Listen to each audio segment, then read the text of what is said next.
សម័យចាប់កណ្ដាលថ្ងៃព្រោះមិនចង់រស់នៅមួយថ្ងៃពីមួយថ្ងៃ homeless people គឺមិននៅតម្លៃដើម្បីកម្រៃតែទ្រាំនឹងសម្ដីគឺមើងងាយពេលជ្រាយធ្វើមើលមិនឃើញទុកយើងដូចជាមនុស្សអរបៃឈោក្រំស្ទប់ក្រំស្ពានតែមិនបំពេញនឹងជីវិតអ្នកដទៃ500 1000ខ្ញុំរសឹងតែជឹងចោលព្រោះខ្លាចណាស់ក៏ពងខ្ញុំរស់នៅតែតោស្ពាវ៉ាន់លួលឡើងស្បោងក្នុងខ្ញុំក៏កោងជីវិតខ្ញុំយ៉ាងណាក៏គ្មានអ្នកស៊ូឌីងដោលើដៃសំពះដើម្បីកាពះដើម្បីអាហារយកឲ្យបងនៅផ្ទះពីបើយ៉ាងណាក៏ខ្ញុំត្រូវតែជំនះពីបើយ៉ាងណាក៏ខ្ញុំត្រូវតែជំនះអញ្ចឹងស្មាតព្រីមឡាច់គីឡូតាំងងូណែនយូរដែរតែមិនដែរត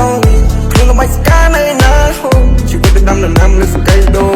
Now feel low ឈរនិតបងពីមួយថ្ងៃទៅមួយថ្ងៃកាន់តែទ្រោមរាងកាយខ្វះជីវជាតិព្រោះឥឡូវស្គមចោះលុយដែលរកបានតែតំណៅឲ្យផងបាត់ពីកង់មានកង់ចង់មិនទូរស័ព្ទចង់មានផ្ទះមិនចង់គិងក្រោមឆាត់ចង់ឲ្យជីវិតនេះស្រណុកឆាប់មួយថ្ងៃ13ម៉ោងដល់30គីឡូគ្រប់យ៉ាងយកញើសឈាមយកទៅបដូរដែលយកទៅត្រអីអបងចង់អង្គខំប្រឹងជំនះលុបបំបត្តិពីតក្រ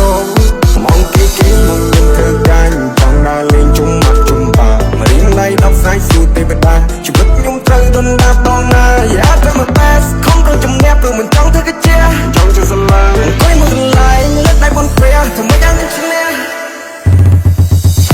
ចាប់ក្តីសម័យចាប់កណ្ដាលថ្ងៃព្រោះមិនចង់រស់នៅមួយថ្ងៃស៊ីមួយថ្ងៃ homeless people គេមិនណាតម្លៃដើម្បីកម្រៃទៅត្រង់សម្ដី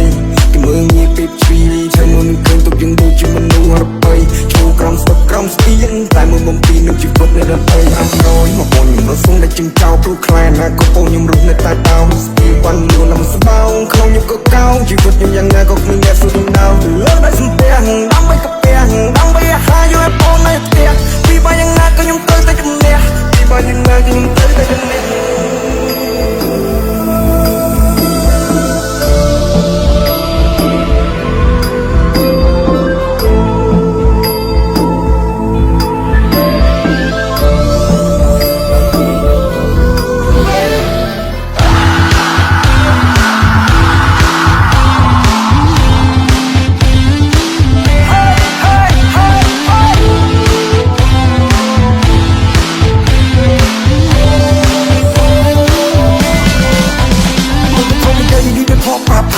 អ្នកដែលធ្លាប់ក្មេងយកទៅស្ដាប់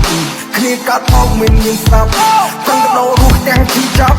ព្រោះតែពីត្រសក៏មិនចេះចំណែកក៏នៅទីឋានៈក៏មិនខ្ពស់ធ្វើមនុស្សល្អបានទៅដោមកវិញវិតភ្លេងកុយតេជុំវិញសិតពុះមានដៃពីរជើងពីរទីគ្នាក៏ប៉ុន្តែមនុស្សខ្លះចាំតែឆ្លៀតឱកាសលើលោកនេះមានមនុស្សច្រើនសះអ្នកខ្លះពេកតនុយតែល្បិចច្រើនណាស់អ្នកខ្លះអត់ស្ដាប់បែកកំណត់ធ្វើចោលអ្នកខ្លះដូចចោលតែមិនបំពេញច្បាប់ចូលចិត្តណាស់មើលមនុស្សទៅបកក្រៅលោហាលបដៅមកក៏ចាំគ្នាបោះ